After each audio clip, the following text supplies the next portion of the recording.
जय श्री राम सभी को। Virat occult institute YouTube channel पे आप सभी का स्वागत है। ये सेकंड पार्ट है इंट्रोडक्शन टू सर्वतोभद्र चक्र का।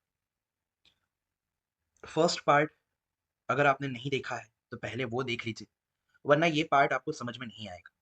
अगर आपने फर्स्ट पार्ट नहीं देखा है तो उसकी लिंक मैंने डिस्क्रिप्शन में डाल दी है। आप पहले फर्स्ट पार्ट को देखिए, फिर ही सेकंड पार्ट को देखिए, ताकि आप सही तरीके से समझ पाए। फर्स्ट पार्ट में मैंने बहुत सारी चीजें बताई थी कि सर्वतोभद्र चक्र क्या है, ये क्यों दूसरे चक्रों से इतना खास है, और सर्वतोभद्र चक्र की जो एनालिसिस है वो क्यों दूसरे जो सिस्टम है एस्ट्रोलॉजी के उनसे कई गुना ज्यादा खास है और श्रेष्ठ है और डिटेल्ड वर्जन है। उसी भाग को थोड़ा कंटिन्यू करते हुए आज और कुछ चीजें बताऊंगा मैं सर्वतोभद्र चक्र के रिलेटेड, ताकि आपको एक आइडिया लग सके कि आप इस चक्र से क्या क्या देख सकते हैं। लास्ट वीडियो में मैंने बताया था कि प्रत्येक दिशाएं जो है सर्वतोभद्र चक्र की वो किसी ना किसी महाविद्या को बताती है, और जब ग्रह उस महाविद्या के स्थान पे होते हैं आपकी स्पेसिफिक जन्म कुंडली में, तब वो ग्रह अपनी दशा अंतरदशा में या ट्रांजिट में उस महाविद्या की शक्ति की तरह एक्ट करते हैं आपकी लाइफ में, आपको उसी तरह परिणाम देते हैं। आज थोड़ा हम नाड़ियों के बारे में चर्चा करेंगे कि नाड़ियां क्या है। जैसे आप यहाँ पर देख पा रहे हैं, ये सब, ये देखिए, ये प्रचंड नाड़ी लिखी है, प्रचंड नाड़ी। तो ये प्रचंड नाड़ी क्या होती है? फिर ये पवन नाड़ी है, तो ये पवन नाड़ी क्या होती है? ये दहन नाड़ी है, ये सौम्य नाड़ी है, ये नीर नाड़ी है, ये जल नाड़ी है, ये अमृत नाड़ी है। तो ये 7 तरीके की नाड़ियाँ जो है वो होती है, 1 2 3 4 5 6 7। फिर वहीं पे ये फिर से रिपीट होता है, पहले से नहीं, लास्ट से ही रिपीट होगा। जैसे यहाँ पर लास्ट में अमृत नाड़ी था, तो यहाँ से अमृत नाड़ी से शुरुआत होगी, मघा नक्षत्र से अमृत, जल, नीर, सौम्य, दहन, पवन, प्रचंड। फिर यहाँ पे प्रचंड नाड़ी पे एंड हुआ, तो यहाँ पर प्रचंड नाड़ी से ही शुरुआत होगी। ये देखिए, प्रचंड, पवन, दहन, सौम्य, नीर, जल, अमृत। फिर अमृत पे एंड हुआ, तो यहाँ से ये धनिष्ठा नक्षत्र से अमृत से ही स्टार्ट होगा। ये ट्रांजिट की कुंडली ली है मैंने, गोचर की कुंडली। तो ये अमृत नाड़ी, जल नाड़ी, नीर नाड़ी, सौम्य नाड़ी, दहन नाड़ी, पवन नाड़ी, प्रचंड नाड़ी। ये नाड़ी का बहुत बड़ा प्रयोग है, खास करके जो आयुर्वेदिक एस्ट्रोलॉजी है उसमें बहुत ही बड़ा प्रयोग है। ये जो अमृत, जल, नीर, सौम्य ये सब देख रहे हैं ना आप, ये आपने किसी और सिस्टम में नहीं देखा होगा, एस्ट्रोलॉजी के किसी भी और सिस्टम में नहीं देखा होगा। हालांकि एस्ट्रोलॉजी के जो पुराने शास्त्र है उसमें इन सब बारे में वर्णन है, लेकिन लोग जो है वो इन सब चीजों के बारे में ज्यादा नहीं जानते। क्यों? क्योंकि उन्होंने डीपली स्टडी नहीं किया है उन स्क्रिप्चर्स को। ये जो नाड़ियों का जो उपयोग है ना, ये अमृत नाड़ी, जल नाड़ी, नीर नाड़ी, सौम्य नाड़ी, दहन नाड़ी, पवन नाड़ी, प्रचंड नाड़ी, इनका उपयोग सबसे ज्यादा होता है आयुर्वेदिक एस्ट्रोलॉजी में। और यकीन मानिए, मैंने कई तरीके की आयुर्वेदिक एस्ट्रोलॉजी को देखा है, उनको पढ़ा है, सीखा है, लेकिन सर्वतोभद्र चक्र की जो आयुर्वेदिक एस्ट्रोलॉजी है वो मुझे सबसे ज्यादा इफेक्टफुल और पिन पॉइंटेड लगी है। सबसे ज्यादा मतलब जो accurately Ayurvedic system, Ayurvedic astrology की जो प्रेडिक्शन है वो सर्वतोभद्र चक्र के माध्यम से हो सकती है। उसके लिए ये जो नाड़ियां है, अमृत, जल, नीर, सौम्य, इनको समझना बहुत जरूरी है। देखिए, स्टार्टिंग हमेशा प्रचंड नाड़ी से होती है, प्रचंड नाड़ी से शुरुआत होगी। प्रचंड नाड़ी जो है वो शनि की नाड़ी है, और क्योंकि शनि जो है वो हमारे शरीर की हड्डियों को, अस्थियों को दिखाता है, तो प्रचंड नाड़ियों नाड़ी का जो संबंध है वो हमारे शरीर की अस्थियों से है। फिर ये जो पवन नाड़ी का संबंध है, जो कि गुरु की नाड़ी मानी जाती है, इसका जो संबंध है वो हमारे शरीर में जो मेद तत्व है, मेद, वही मेद एक्सेसिव हो जाए तो उसे हम फैट कहते हैं। तो हमारे शरीर में जितना भी फैट है, मेद है, वो ये पवन नाड़ी दिखाती है। फिर ये है दहन नाड़ी। दहन नाड़ी हमारे, ये मंगल की नाड़ी है, ये हमारे शरीर में रक्त धातु को दिखाती है। देखो, ये सब जो चीजें हैं ना, ये जो मैं बोल रहा हूँ वो उनको पता होगा जिनको थोड़ा थोड़ा भी आयुर्वेद के बारे में पता होगा। तो आयुर्वेद में 7 तरह के धातुओं का वर्णन है। एक है अस्थि धातु, मेद धातु, रक्त धातु, मांस धातु या ममसा धातु भी कहते हैं, शुक्र धातु, फिर मज्जा धातु और श्लेष्मा धातु। जिनको आयुर्वेद का थोड़ा सा भी नॉलेज है, बेसिक नॉलेज, तो ये बेसिक में ही ये जो 7 धातुओं का वर्णन है वो आ जाता है। तो ये जो 7 नाड़ियां है, वो हर एक 7 धातु को रिप्रेजेंट करती है। इसीलिए मंगल को रक्त का कारक माना जाता है, क्योंकि मंगल की जो नाड़ी है दहन नाड़ी, वो रक्त धातु को दिखाती है।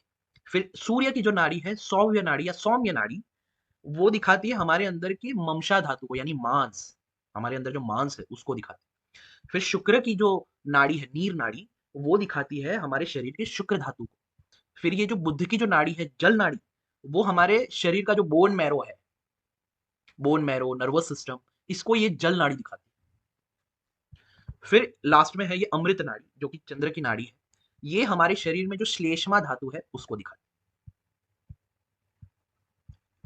अब ये जो नाड़ियां है ना, ये जो मैंने नाड़ियां बताई, हर एक नक्षत्र अपना अपना एक एक नाड़ियां है। इन नाड़ियों के आधार से जब इन नाड़ियों की दशा चलती है और उस स्पेसिफिक नाड़ी में किसी ग्रह की लात हो, तो ये एक्यूरेटली हम प्रेडिक्ट कर सकते हैं कि अभी इसको इस चीज के रिलेटेड प्रॉब्लम आ रही होगी शरीर में, आयुर्वेदिक रूप से। जैसे मान लीजिए फॉर एग्जाम्पल कि किसी की रोहिणी नक्षत्र की दशा चल रही है, यानी चंद्र चंद्र की महादशा में चंद्र के 3 नक्षत्र है ना। ऐसा तो होता नहीं है कि पूरी महादशा एक जैसी जाती हो किसी भी जातक की। हर महादशा 3 नक्षत्रों में डिवाइडेड है, जो कि उस उन उन ग्रहों को दिखाते, उन उन ग्रहों के नक्षत्र है। तो चंद्र की महादशा में व्यक्ति को चंद्र के जो ये 3 नक्षत्र है, एक श्रवण नक्षत्र जो चंद्र का हो गया, रोहिणी नक्षत्र जो चंद्र का हो गया, हस्त नक्षत्र जो चंद्र का हो गया। तो ये चंद्र के 3 नक्षत्र है। तो व्यक्ति जब चंद्र की महादशा में होता है, तो पहले कुछ साल उसे रोहिणी नक्षत्र का फल मिलता है, फिर दूसरे कुछ साल उसे हस्त नक्षत्र का फल मिलता है, फिर जो लास्ट के साल है उसमें उसे श्रवण नक्षत्र का फल मिलता है, जब भी उसकी चंद्र की महादशा आएगी। तो मान लीजिए उसकी चंद्र की महादशा चल रही है और वो भी रोहिणी नक्षत्र की दशा चल रही है। और just for the sake of example, ये तो ट्रांजिट का चार्ट है, just for the sake of example ये मैं बस समझा रहा हूँ कि आप सर्वतोभद्र चक्र से किस लेवल तक की आयुर्वेदिक एस्ट्रोलॉजी कर सकते हैं, इसलिए मैं ये एग्जांपल वाइज आपको बस एक ओवरव्यू दे रहा हूँ। मान लीजिए उसकी रोहिणी की दशा चल रही है। अब रोहिणी जो है वो पवन नाड़ी है, और पवन नाड़ी क्या दिखाती है, मैंने बताया था पवन नाड़ी दिखाती है मेध तत्व को, हमारे शरीर के फैट को दिखाती है। अब मान लीजिए उसके रोहिणी नक्षत्र की दशा चल रही है, और अ, मान लीजिए कि रोहिणी नक्षत्र की दशा है और रोहिणी नक्षत्र में किसी मैलेफिक ग्रह का प्रभाव है। तो अब क्या होगा, मान लीजिए रोहिणी नक्षत्र में उसके शनि बैठे, और ये जो स्पेसिफिक नक्षत्र है वो पवन नाड़ी है, जो कि हमारे शरीर के फैट को दिखाती है। तो अब उसके साथ क्या होगा, शनि का काम क्या है, शनि का काम है किसी भी चीज को संकुचित करना, किसी भी चीज को कम करना। तो जब रोहिणी नक्षत्र की दशा आएगी और उसमें शनि बैठे होंगे, तो क्योंकि ये जो नक्षत्र है वो हमारे मेध तत्व को बता रहा है, पवन नाड़ी है इसलिए, तो इस टाइम पे उसका जो शरीर का फैट होगा वो अचानक से बहुत ज्यादा संकुचित होने लगेगा। कितने लोग खुश हो गए होंगे, अच्छा अरे वाह ये तो अच्छी बात है, फैट लॉस हो जाएगा। पवन नाड़ी सिर्फ फैट को नहीं दिखाती है, वो हमारे शरीर के मेध तत्व को ओवरऑल दिखाती है। हमारा मेध में हमारी मेमोरी भी आती है। आपकी जो मेमोरी है, आपकी जो इंटेलिजेंस है, वो मेध है, वो भी मेध है। तो इस टाइम पे अचानक से उसकी जो इंटेलेक्चुअल पावर है वो बहुत कम होने लगेगी। अब जो नॉर्मल ज्योतिषी होंगे, जिनको ये नाड़ियों का नॉलेज नहीं होगा, एसबीसी यानी सर्वतोभद्र चक्र का नॉलेज नहीं होगा, उन्हें समझ में ही नहीं आएगा इसके साथ ऐसा क्यों हो रहा है। चंद्र की महादशा पहले तो ठीक थी, अब तो ऐसा कोई गोचर भी नहीं हो रहा है, फिर अचानक से ऐसा क्यों हो रहा है। लेकिन जब कोई व्यक्ति सर्वतोभद्र चक्र को जानता है, सर्वतोभद्र चक्र में भी आयुर्वेदिक रूप से नाड़ियों को समझता है, वो तुरंत इस चीज को देख के प्रेडिक्ट कर देगा कि चंद्र की महादशा में भी अभी उसकी रोहिणी की दशा चल रही है, रोहिणी नक्षत्र की, और उसमें शनि बैठे हैं, और ये रोहिणी नक्षत्र पवन नाड़ी है, पवन नाड़ी जो है वो मेध धातु को या मेध तत्व को बताती है। इसलिए इसके शरीर, और शनि का काम है किसी भी चीज को कम करना, संकुचित करना। तो इसलिए इसके शरीर में अचानक से फैट लॉस भी होने लगा, और अचानक से इसके जो इंटेलेक्चुअल पावर है वो भी डिक्रीज होने लगा। चीजें उसे ज्यादा, मतलब पहले पहले तो बहुत याद रहती थी चीजें, अब ऐसा हो गया है कि वो चीजें भूल जाता है, उसे चीजें याद ही नहीं रहती। क्यों? क्योंकि शनि ने कम कर दिया, मेध तत्वों को कम कर दिया। अब यहीं पे अगर राहु होगा तो राहु का काम क्या है, किसी भी चीज को बढ़ाना। अभी रोहिणी की दशा चल रही है, मान लो रोहिणी में उसका राहु बैठा है, और ये पवन नाड़ी है, मेध तत्व को बताती है। तो इस रोहिणी की दशा में उसके अंदर, क्योंकि राहु बढ़ाता है, किसी भी चीज को बहुत ही ज्यादा बढ़ाने का काम राहु का है, और राहु अपने आप में वायु भी है ना। और डिटेल में जाओ तो इसको और तरीके से आप क्लासिफाई कर पाओ। और राहु अपने आप में वायु है, तो अब क्या होगा, इसके शरीर में इस टाइम पे इतनी ज्यादा वायु बढ़ जाएगी, उसका मेद तत्व, उसके शरीर का फैट बहुत ज्यादा इंक्रीज हो जाएगा, लेकिन किसके कारण, वायु के कारण इंक्रीज होगा। फैट के भी अलग अलग कारण होते हैं ना, किसी किसी का फैट होता है वो वायु, उसके अंदर वायु बहुत ज्यादा बढ़ जाती है इसलिए वो बहुत मोटा लगता है। किसी किसी के अंदर मेद बहुत ज्यादा बढ़ जाता है इसलिए वो मोटा लगता है। जरूरी नहीं है कि हमेशा वायु ही कारण हो। किसी किसी के अंदर जल तत्व बहुत बढ़ जाता है, जल तत्व इतना बढ़ जाता है कि वो मोटा होने लगता है। तो राहु यहाँ पे मोटा करेगा, लेकिन किस तरीके से मोटा करेगा, वायु से मोटा करेगा, वायु, क्योंकि राहु अपने आप में वायु है, वो भी ठंडी वायु है। तो इस टाइम पीरियड पे रोहिणी की जब उसकी नक्षत्र दशा आएगी तो उसका मेद तत्व जो है, यानी शरीर का जो फैट है, वो अचानक से बहुत ज्यादा बढ़ने लगेगा। आपने ऐसे लोग देखे भी होंगे जो बहुत पतले थे, कितना भी खाए कुछ वो मोटे ही नहीं होते थे, लेकिन अचानक से कोई कुछ ऐसा हो गया कि 1 साल के अंदर अंदर ही बहुत ज्यादा मोटे हो गए। ये पॉसिबल कैसे हुआ? 1-2 साल के अंदर अंदर इतना मोटा कोई कैसे हो सकता है, जबकि इतने सालों से वो ट्राई कर रहा है, वो मोटा ही नहीं हो रहा। और जब एक बार ये नक्षत्र की दशा आ जाएगी, वो चीजें उसमें फिक्स रह जाएगी, जब तक कोई दूसरी नक्षत्र की दशा में कोई दूसरा ग्रह उसे कम नहीं करता, तब तक उसका ये फैट वैसा का वैसा रहेगा। एक बार इस दशा को पूरा क्रॉस कर लिया तो, मतलब ऐसा नहीं है कि ये दशा क्रॉस हो गई फिर उसका फैट कम होने लगेगा। हाँ, अगर कोई दूसरी दशा जो आ रही है उसमें उस तरीके के प्लेसमेंट हो रहे हैं कि जो फैट को कम करते हैं, मेद तत्वों को कम करते हैं, तो डेफिनेटली होने लगेगा। लेकिन अगर ऐसा नहीं हो रहा है तो ये इस नक्षत्र में जितना मोटा हुआ है ना वो व्यक्ति, उतना ही मोटा रहेगा। अब मान लो यहाँ पे गुरु बैठ गया, गुरु भी मोटा करेगा, क्योंकि गुरु अपने आप में मेद तत्व का कारक है। लेकिन गुरु का मोटा करना अलग तरीके से है, वो फैट को इंक्रीज करके मोटा करेगा, वो वायु को इंक्रीज करके मोटा नहीं करेगा, वो जल तत्व को इंक्रीज करके मोटा नहीं करेगा शरीर में, वो फैट मेद तत्व को इंक्रीज करके ही मोटा करेगा। लेकिन गुरु का जो मोटापा होगा उसमें उसका इंटेलेक्चुअल पावर भी बहुत बढ़ेगा, उसका जो मेमोरी पावर है वो भी बहुत ज्यादा बढ़ जाएगा, शार्प मेमोरी हो जाएगी उसकी। तो जब आप डिटेल प्रेडिक्शन में जाते हो तो इतना तो समझ लिया आपने कि ये जो यहाँ पे नाड़ी है वो पवन नाड़ी है, पवन नाड़ी जो है वो हमारे शरीर के मेद तत्व को, फैट को बताती है। तो आपको ये भी समझना पड़ेगा कि अगर कोई ग्रह यहाँ पे बैठा है तो उसके प्रभाव से मेद पे किस तरह, उसके शरीर का जो मेद है उसमें किस तरह का असर आएगा, बढ़ेगा कम होगा, बढ़ेगा तो किस कारण से बढ़ेगा, वायु के कारण बढ़ेगा, जल के कारण बढ़ेगा, या डायरेक्ट मेद तत्व के बढ़ने से बढ़ेगा। अब मान लो, देखो, ये जो लाता का कॉन्सेप्ट है ना बड़ा कमाल का है। मैं बताऊंगा कि कौन सा ग्रह किस तरीके से कहाँ पे लात मारता है। ये मान लो ये पवन नाड़ी की दशा उसकी आ गई, यानी रोहिणी नक्षत्र की दशा आ गई। अब सिर्फ रोहिणी ही पवन नाड़ी नहीं है जो मेद तत्व को बताए, और भी पवन नाड़ियां है, जैसे मैंने बताया। अगर स्वाति की भी दशा आएगी तो वो उसका मेद तत्व, उसके शरीर का जो मेद तत्व है पवन नाड़ी, उस पर इम्पैक्ट पड़ेगा। अगर ज्येष्ठा नक्षत्र की भी दशा आएगी तो पवन नाड़ी, उसके मेद तत्व पे इम्पैक्ट पड़ेगा। अगर अश्विनी नक्षत्र की भी दशा आएगी तो पवन नाड़ी, उसके मेद तत्व पे इम्पैक्ट पड़ेगा। लेकिन किस दशा में मेद तत्व पे किस तरह का इम्पैक्ट पड़ेगा वो बताएगा कि उस स्पेसिफिक नक्षत्र में किस तरह के प्रभाव हो रहे हैं, कौन सा ग्रह वहां पे बैठा है, किस ग्रह की वहां पे लात है, किस ग्रह का वहां पे वेदम है, किस ग्रह ने वहां पे अष्टक वर्ग में कितने पॉइंट्स दिए हैं। ये सारी चीजें कंसिडर करके हमें एक्चुअल में पता चलेगा कि इसका एग्जैक्ट प्रेडिक्शन क्या होगा, एग्जैक्टली exactly इस दशा में उसके साथ क्या हुआ था, या क्या होगा, या क्या हो रहा है।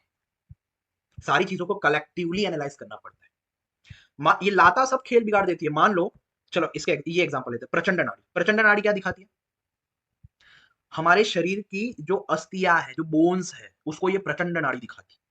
मान लो उसके ऐसे किसी नक्षत्र की दशा चल रही है जो प्रचंड नाड़ी से संबंधित है। एग्जाम्पल के लिए कृतिका नक्षत्र की दशा चल रही है, वो प्रचंड नाड़ी से उसका संबंध है, ये प्रचंड नाड़ी। अब मान लो प्रचंड नाड़ी में एग्जाम्पल लेते हैं गुरु, गुरु ने यहां पर लात मारी। गुरु ग्रह जो है वो जिस नक्षत्र में बैठते हैं उससे 6 नक्षत्र आगे लात मारते, 6th नक्षत्र। तो मान लो, एक मिनट, मान लो गुरु जो है वो किसी के चार्ट में पूर्व भाद्रपद नक्षत्र में बैठे। अब पूर्व भाद्रपद से जो 6th नक्षत्र है जहां पे वो लात मारेंगे, तो 1 2 3 4 5 6 कृतिका नक्षत्र में लात मारेंगे। अब मान लो उस व्यक्ति की सूर्य की महादशा स्टार्ट हो गई, सूर्य की महादशा में भी कृतिका नक्षत्र की दशा स्टार्ट हो गई। अब गुरु यहाँ पर लात मार रहे हैं। आपने देखा कृतिका नक्षत्र जो है वो जो प्रचंड नाड़ी को दिखाता है, प्रचंड नाड़ी हमारे शरीर की हड्डियों को दिखाती है, बोन्स को दिखाती है। तो गुरु अपने आप में मेद तत्व है, अपने आप में फैट है।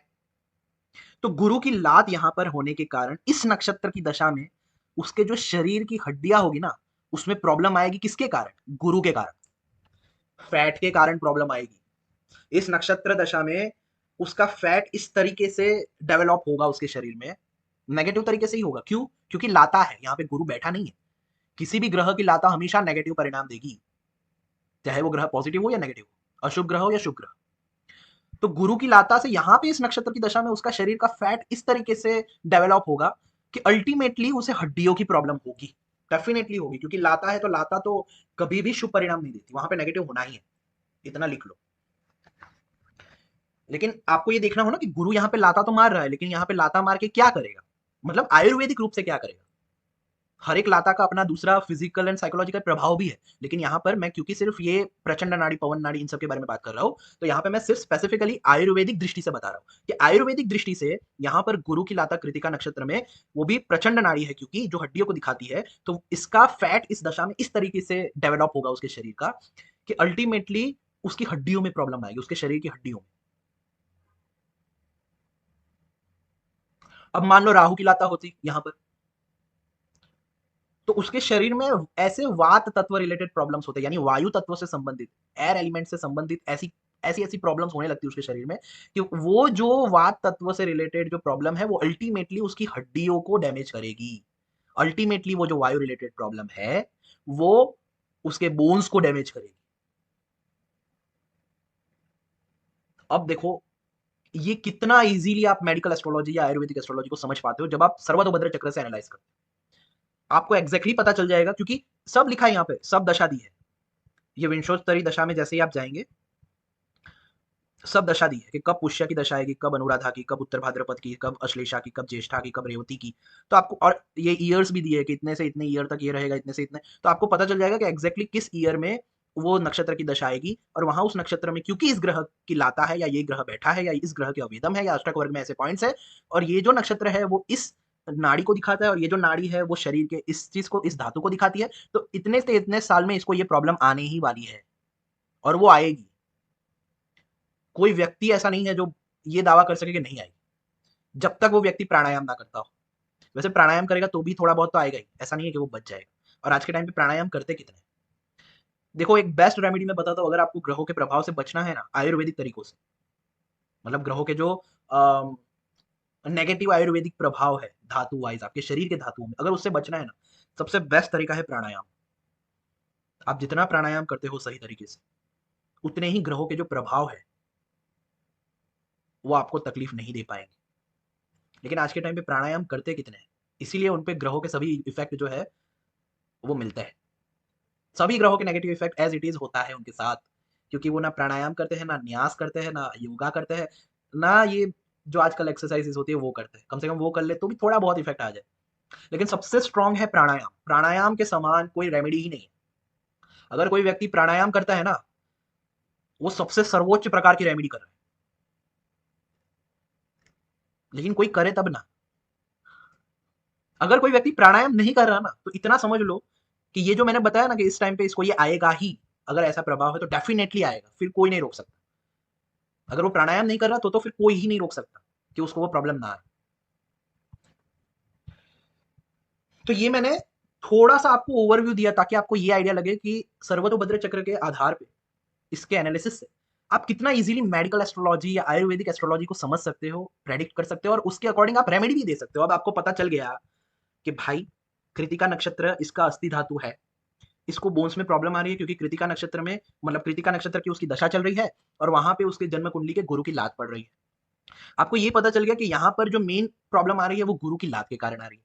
अब जो लोग सिर्फ ये 12 भावों में उलझे रहते हैं, जो डीप में एनालाइज नहीं करते, उन्हें तो ये पता ही नहीं चलेगा। वो देखते रहेंगे कि भाई ये तो इस सूर्य की दशा है, सूर्य तो उच्च का बैठा है, सूर्य तो 10th हाउस में बैठा है, सूर्य तो फर्स्ट हाउस में बैठा है, सूर्य तो यहाँ बैठा है, सूर्य तो वहां बैठा है, इतना अच्छा बैठा है, फिर इसको प्रॉब्लम क्यों आ रही है। गोचर में भी ऐसा कोई प्रॉब्लम नहीं दिख रहा। अब वो जो ऊपर ऊपर के लेवल के जो एस्ट्रोलॉजर्स है, जो सिर्फ 12 हाउसेस में उलझे रहते हैं, उनको तो ये पता ही नहीं चलेगा। लेकिन जो लोग आयुर्वेदिक एस्ट्रोलॉजी को सर्वतोभद्र चक्र के माध्यम से जानते हैं, वो तुरंत देख लेंगे, अच्छा ये गुरु की लाता के कारण ये प्रॉब्लम आ रही है, तो उसको गुरु के उपाय कराओ। उसको पोखराज धारण कराओ। उस टाइम पीरियड पे पोखराज धारण करना बहुत जरूरी है। देखो एक चीज याद रखो, आपने अक्सर ये जो नॉर्मल जो एस्ट्रोलॉजर्स है उनसे सुना होगा कि 6, 8 एंड 12 में जो प्लेनेट बैठता है उसका जेमस्टोन धारण नहीं करना चाहिए। 6, 8, 12 का जो लॉर्ड है उस प्लेनेट का जेमस्टोन धारण नहीं करना चाहिए। अब मैं आपको एक यहाँ पर एक चीज बताता हूँ जो इस चीज को मतलब एक्सेप्शन है, इस ये जो बताया जाता है उसका एक्सेप्शन है, वो ये कि जब भी किसी की नक्षत्र दशा में किसी ग्रह की लात हो तो उस टाइम पे उस ग्रह का जेमस्टोन पहनना चाहिए, वो जरूरी है। चाहे वो ग्रह 8वें में बैठा हो आपकी कुंडली में, या 12वें में बैठा हो, या 6ठे में बैठा हो, लेकिन उस टाइम पे उसकी लाता है तो उस टाइम पे वो बहुत ज्यादा वहां पे अपना कमजोर इफेक्ट दे रहा है, बहुत हाई लेवल का नेगेटिव इफेक्ट दे रहा है। तब ये मत देखना कि गुरु की लात है लेकिन गुरु तो 8वें में बैठा है, 12वें में बैठा है, उसका जेमस्टोन में धारण नहीं कर सकता या नहीं कर सकती। नहीं, तब आपको करना सबसे ज्यादा इंपॉर्टेंट है। फिर वो नक्षत्र की दशा चली जाए फिर उतार देना, क्या इशू है, लेकिन उस स्पेसिफिक दशा तक आपको पहनना चाहिए, पहनना पड़ेगा। तभी आपको मतलब तभी आप अपने आप को फिजिकली आयुर्वेदिक तरीके से बचा पाओगे। तो ये मैंने ऊपर ऊपर से थोड़ा एक ओवरव्यू दिया कि आप सर्वतोभद्र चक्र से किस लेवल तक की मेडिकल एस्ट्रोलॉजी या आयुर्वेदिक एस्ट्रोलॉजी का एनालिसिस कर सकते हैं। अब थोड़ा हम लाता के बारे में जानेंगे आज, कि हर ग्रह अपने अपने से कुछ नक्षत्र में लात मारता है। स्टार्ट करते हैं शनि से। ये ट्रांजिट की कुंडली है, शनि अभी रेवती नक्षत्र में। शनि अपने से 8वां नक्षत्र आगे की ओर लात मारता है, यानी शनि अगर रेवती में है तो 1, 2, 3, 4, 5, 6, 7, 8 यहां पे शनि की लात है। देखो ये आप यहाँ पे रेड कलर का ये जो देख रहे हो ना अंदर, ये वाला ये लाता को दिखाता है। तो शनि की लात अभी पुनर्वसु में है। तो आपको एक चीज बताओ, अभी जिस जिसका भी नक्षत्र पुनर्वसु है ना, जन्म नक्षत्र, उनको काफी ज्यादा हेल्थ इश्यूज फेस करने पड़ेंगे जब तक शनि रेवती नक्षत्र में है। और वो हेल्थ इशू शनि से रिलेटेड होंगे, यानी बोन्स वगैरह के रिलेटेड, जॉइंट पेन, ये जॉइंट्स वगैरह के रिलेटेड, शरीर का जो वायु तत्व है उससे रिलेटेड, डिप्रेशन, एंग्जाइटी, ये सब वात रोग है। अगर आप वात रोग के बारे में स्टडी करेंगे तो ये जितना भी डिप्रेशन है, ओवर थिंकिंग है, जॉइंट पेन है, शरीर का वायु है, ये सब वात रोग में आता है। और शनि वात तत्व का कारक है। तो पुनर्वसु नक्षत्र जिनका भी जन्म नक्षत्र है, जब तक शनि रेवती नक्षत्र में गोचर कर रहा है और शनि की लात पुनर्वसु में है, तब तक पुनर्वसु जिन जिन का भी जन्म नक्षत्र है, क्योंकि जन्म नक्षत्र हमारी हेल्थ को दिखाता है। संघातिका नाड़ी भी हेल्थ को दिखाती है, संघातिका नक्षत्र, उस पर हम आएंगे, बाद में आएंगे। लेकिन जन्म नाड़ी overall life, struggles, overall wellbeing, शरीर की हालत, ये सब चीजें दिखाती है।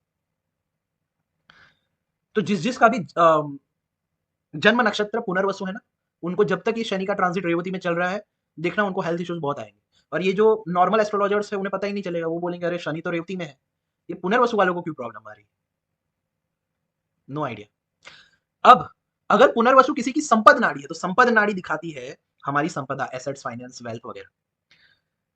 तो शनि जब तक रेवती में है, पुनर्वसु में लाता है, पुनर्वसु किसी की संपद नाड़ी बन रही है, तो उनके वेल्थ, एसेट्स, फाइनेंस में अचानक से बहुत ज्यादा प्रॉब्लम आने लगेगी, लॉसेस होने लगेंगे। अगर शेयर मार्केट में है तो गए काम से खत्म, क्योंकि एक तो शनि पहले ही अनएथिकल कामों को सपोर्ट नहीं करता है, शॉर्टकट चीजों को सपोर्ट नहीं करता है।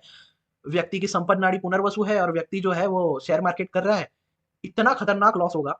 मान लो कोई शेयर मार्केट का धुरंधर भी होगा ना, मान धुरंधर एकदम, जो कभी मतलब 10 सालों से शेयर मार्केट कर रहा है, हमेशा प्रॉफिट में, जब तक शनि रेवती में है और उसका जो संपद नाड़ी है वो पुनर्वसु है उस व्यक्ति का, इतना खतरनाक रूप से लॉस करेगा शेयर मार्केट वगैरह में कि उसे खुद को भी यकीन नहीं होगा और जो उसके आसपास जानने वाले उसे भी यकीन नहीं होगा कि ये तो धुरंधर था, अचानक से इतना लॉस क्यों कर रहा है। ये प्रभाव है लाता का। और ट्रांजिट की लाता तो और भी ज्यादा खतरनाक होती है। खैर अभी हम मेन मुद्दे पे आते हैं। शनि अपने से 8 नक्षत्र आगे लात मारता है, मंगल अपने से 3rd नक्षत्र आगे लात मारता है।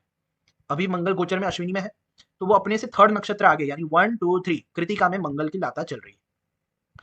ये जो मंगल वगैरह ग्रह है उनकी लातों को मतलब ट्रांजिट में उनकी जो लाता आती है ना, वो 14-15 दिन की होती है, क्योंकि मंगल जो है वो अ, एक नक्षत्र में लगभग 12 से 13 दिन तक रहते हैं।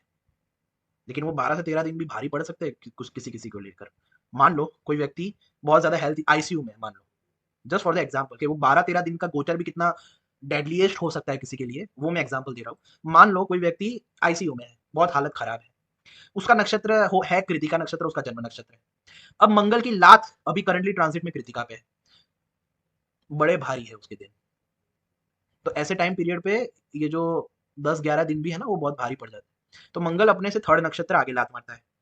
फिर सूर्य अपने से 12th नक्षत्र आगे लात मारता है, यानी अभी सूर्य कृतिका नक्षत्र में है करंटली, तो ये अपने से 12th यानी 1 2 3 4 5 6 7 8 9 10 11 12 चित्रा नक्षत्र में सूर्य की लाता चल रही है। तो जिसका भी जन्म नक्षत्र चित्रा है, उनको करंटली सूर्य से रिलेटेड अगर उनके अष्टक वर्ग के पॉइंट्स कम है सूर्य के, ये इंपॉर्टेंट है, हाँ, ये सारा पासा बदल देता है। अगर उसके उनके जन्म सॉरी अगर उनकी जन्म कुंडली में अष्टक वर्ग के जो पॉइंट्स है वो बहुत ज्यादा है वर्गों में सूर्य के, तो सूर्य उतना खराब नहीं करेगा सूर्य की लात। लेकिन मान लो सूर्य के पॉइंट उनके अष्टक वर्ग में बहुत कम है वर्गो राशि में, और सूर्य की लात यहाँ पे ट्रांसिट में आ गई, कुछ दिनों के लिए बहुत बीमार हो जाएगा। सूर्य रिलेटेड प्रॉब्लम यानी यही इंडाइजेशन इशू बहुत बढ़ जाएगा, फीवर हो जाएगा, ये सारी चीजें, हेडेक होगा।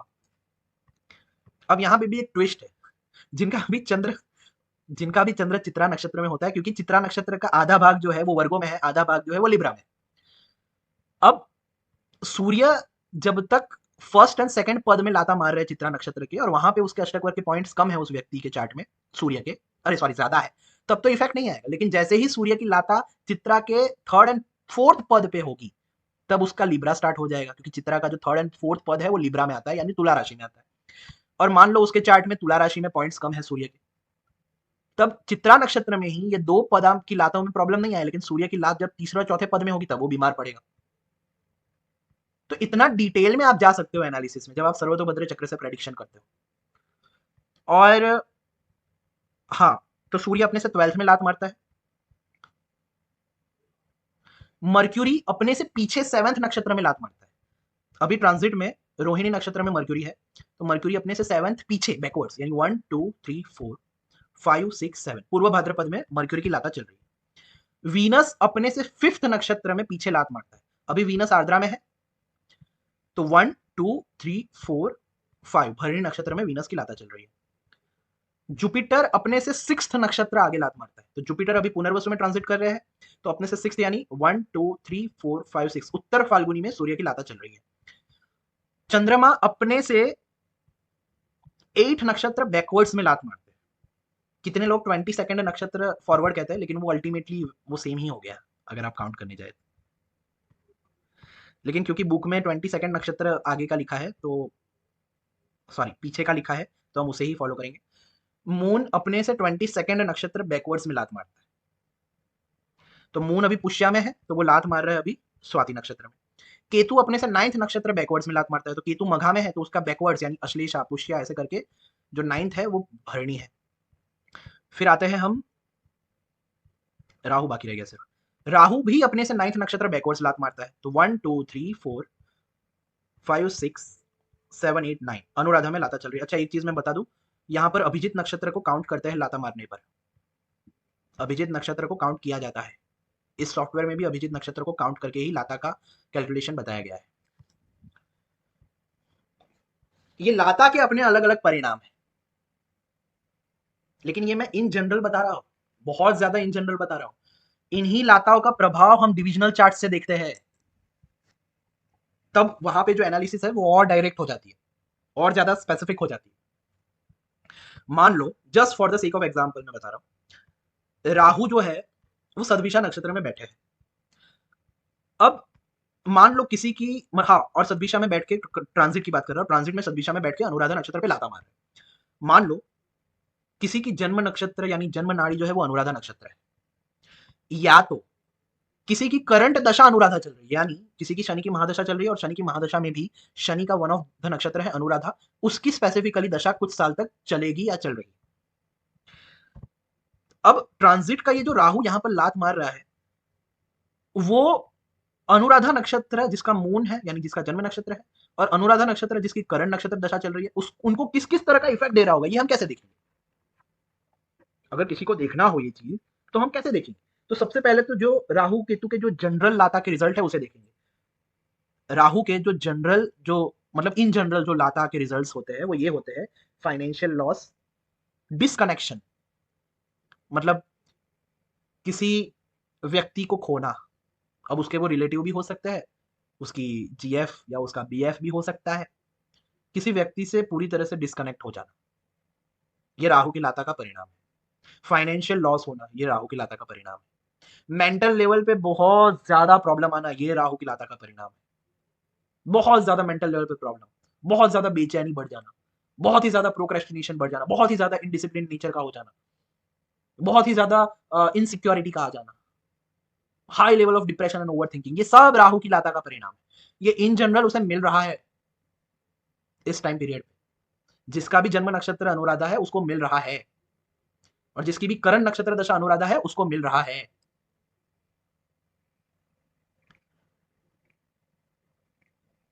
अब और डीप में, मान लो उसकी जन्म नाड़ी में, सॉरी उसके जन्म कुंडली में राहु जो है वो उस बार तो ये साउथ ईस्ट का महाविद्या का तो ले लिया था, इस बार हम लेंगे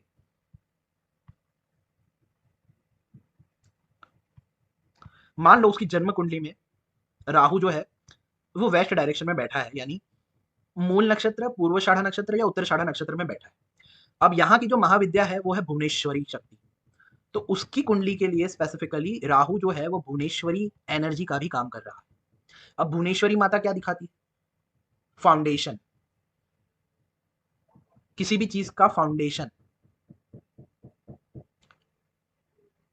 फिर भुवन, आपका जो एसेट्स वगैरह है वो भी भुवनेश्वरी शक्ति दिखाती है।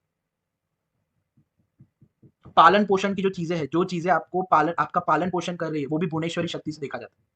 तो उसकी कुंडली में क्योंकि राहु सर्वतोभद्र चक्र के वेस्ट डायरेक्शन में है और वेस्ट डायरेक्शन भुवनेश्वरी महाविद्या का स्थान है, तो सिर्फ उस स्पेसिफिक व्यक्ति के लिए जब राहु सदभिषा में बैठकर अनुराधा में लात मार रहा है और अनुराधा नक्षत्र उस व्यक्ति का जन्म नक्षत्र है या उसकी करंट नक्षत्र दशा चल रही है, तो राहु उसके फाउंडेशंस बिगाड़ देगा, उसके पालन पोषण की जो सामग्री है उसके लॉसेस कराएगा, और भी भुवनेश्वरी शक्ति के रिलेटेड जो प्रॉब्लम है वो उसे इस टाइम पे फेस करने पड़ रहे हैं।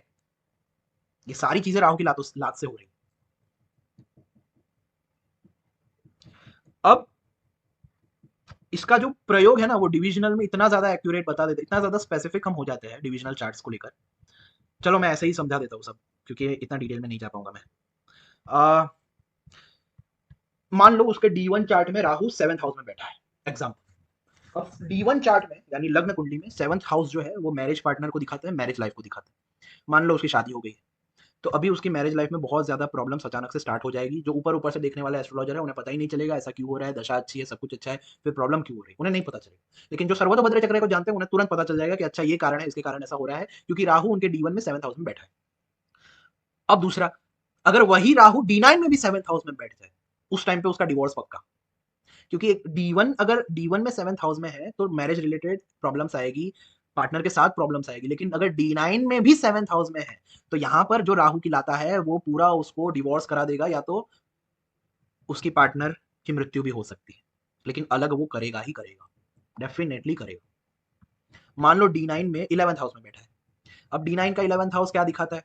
स्पाउस का एसेट्स बताता है, स्पाउस की इनकम वगैरह बताता है, स्पाउस के इनकम सोर्सेस बताता है। तो इस टाइम पीरियड पे उसके स्पाउस के अचानक से बहुत ज्यादा लॉसेस होने लगेंगे,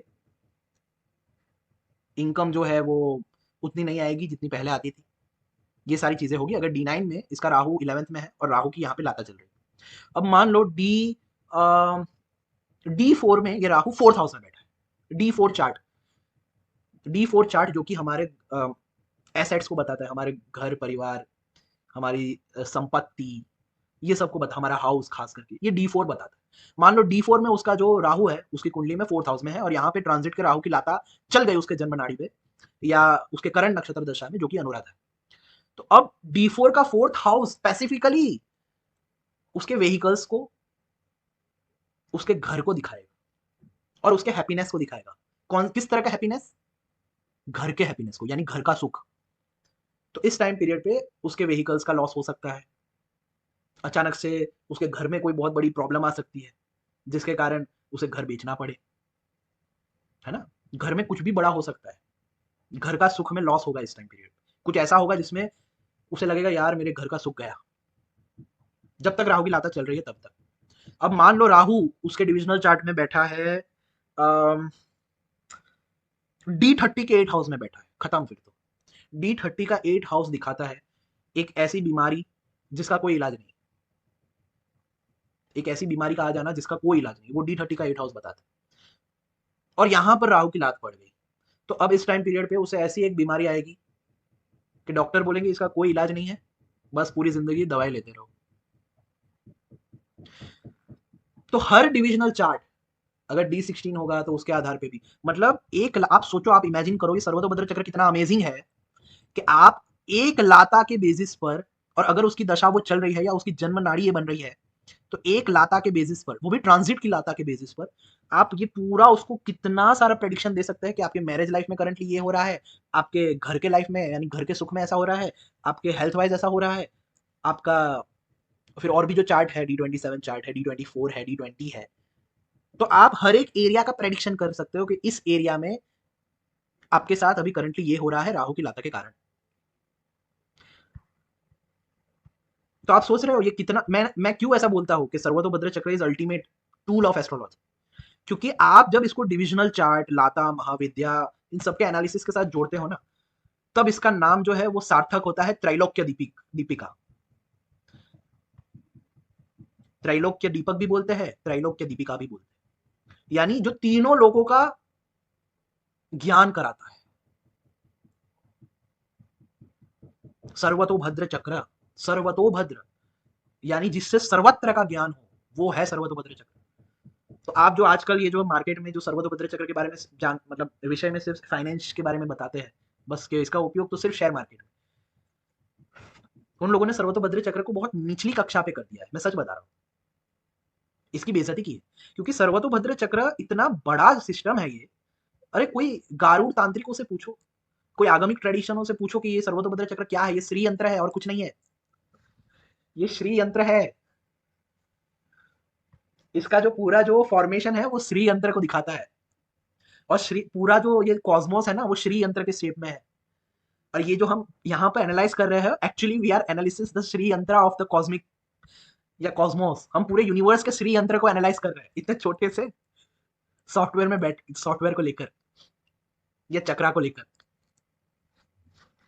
इसका नाम अगर है सर्वतोभद्र चक्र, जिसका मतलब ही ये होता है, इसको सभी चक्रों में राजा माना गया है।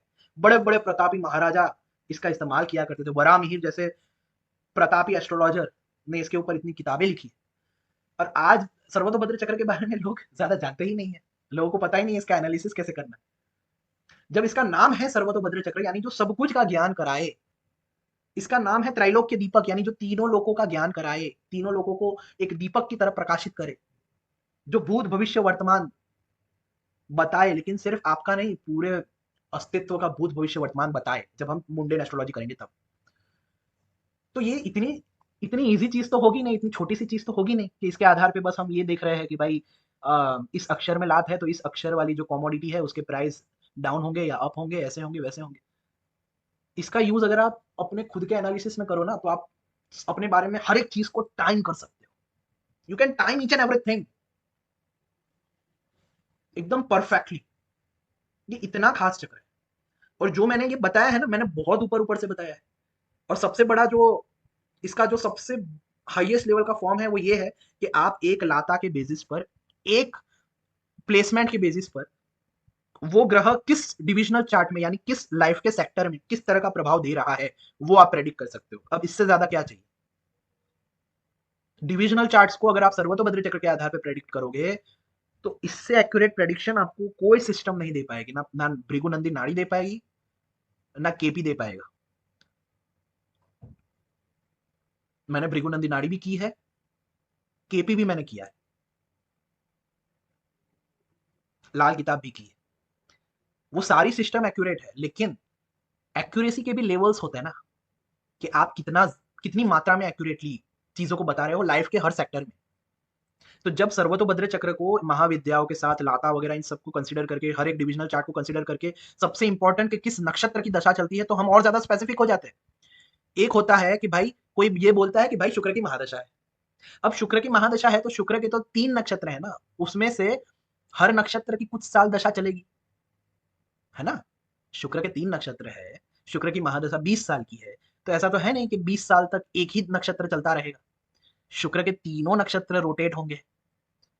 तो क्या पता कि शुक्र का जो एक नक्षत्र है वो तो बहुत अच्छा है, वहां पे बहुत अच्छे अच्छे प्लेसमेंट है और अष्टक वर्ग के पॉइंट है, लेकिन शुक्र का जो नेक्स्ट नक्षत्र है उसमें बहुत नेगेटिव प्रभाव है। तो वही शुक्र की महादशा में जब वो जो नेक्स्ट मतलब जो दूसरा वाला शुक्र का नक्षत्र की दशा स्टार्ट होगी तो बहुत नेगेटिव परिणाम मिलने लगेंगे।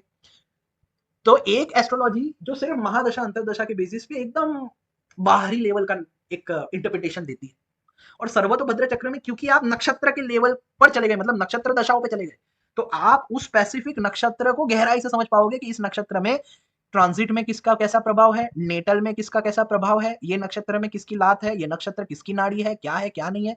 आप पूरे डिटेल में एनालाइज कर पाओगे कि ये जो शुक्र की महादशा में भी इतना से इतना जो पीरियड है, हाँ, जैसे शुक्र की महादशा 20 साल की है, पहले शुक्र की महादशा में भरणी नक्षत्र की दशाएं चलेगी, फिर पूर्व फाल्गुनी की चलेगी, फिर पूर्व की चलेगी। तो पूर्व फाल्गुनी की जब दशा चलेगी, ये एग्जाम्पल चार्ट है, पूर्व फाल्गुनी की दशा चलेगी तो उसमें स्पेसिफिकली कैसे कैसे परिणाम मिलेंगे, तो उस नक्षत्र को एनालाइज करो, वहां पे कैसे सब प्लेसमेंट हो रहा है, पोजीशन बन रहा है, ट्रांजिट में उस नक्षत्र में क्या हो रहा है, उसको डिटेल में एनालाइज करेंगे तो आप और ज्यादा स्पेसिफिकली एक्यूरेटली प्रेडिक्ट कर पाएंगे। यही रीजन है कि मैं क्यों बोल रहा हूँ कि सर्वतोभद्र चक्र का जो एनालिसिस है वो मुझे सबसे सर्वोच्च कक्षा का एनालिसिस लगता है, सबसे मतलब कहते हैं ना, मतलब डिटेल्ड एनालिसिस लगता है, यही कारण है।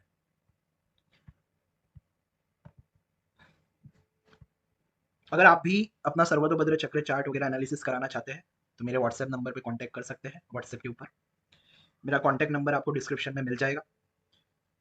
और आप फर्स्ट पार्ट भी जरूर देखिए, आप फर्स्ट पार्ट अगर नहीं देखा हो तो वो जरूर देखिए। अभी ये खत्म नहीं हुआ है, अभी पता नहीं, मुझे खुद नहीं पता कितने पार्ट्स बनेंगे, क्योंकि एक्सप्लेनेशन करते वक्त मैं थोड़ा डिटेल में चला जा रहा हूँ। अभी तो नाड़ियों का एक्सप्लेनेशन बाकी है कि ये जो जन्म नाड़ी संपद नाड़ी वगैरह जो है वो क्या है, क्या क्या दिखाती है, वहां पे ग्रहों के प्रभाव या उनकी लाता उनके वेदम वगैरह किस तरह के प्रभाव देते हैं, उसका थोड़ा ओवरव्यू देना अभी बाकी है, तो वो मैं थर्ड पार्ट में कवर करूंगा। जय श्री राम, जय श्री कृष्ण, हर हर महादेव।